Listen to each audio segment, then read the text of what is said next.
దాంపత్యం అంటే ఒకరి మీద ఒకరు పెత్తనం చేయడం కాదమ్మా, ప్రేమించడం లెక్క. ప్రేమించడం, ఆ ప్రేమతో ఉంటే అన్నీ సర్దుకుంటాయి. ఆ మనిషి కోసం మనం సర్దుకుందాం, ఏమైంది అని భర్త అనుకోవాలి, భార్య అనుకోవాలి. అప్పుడు ఒకరికొకరు సర్దుకోవడంలో పోటీ పడతారు, దెబ్బలాడుకోవడంలో కాదు పోటీ పడేది. అయ్యో మీకు పని ఉంది కదా, మీరు ముందు అన్నం తినేసి వెళ్ళండి, తర్వాత నువ్వు కూడా నాతో పాటు తినవయ్యా అని భర్త అనాలి.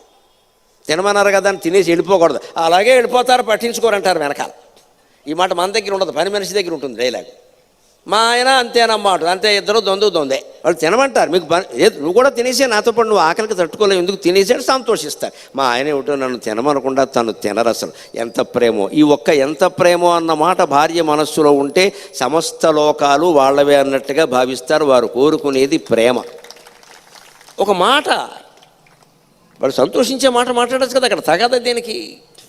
అందుకే శివుడు ఎప్పుడూ శాసించలేదు, ఆవిడే శాసించలేదు.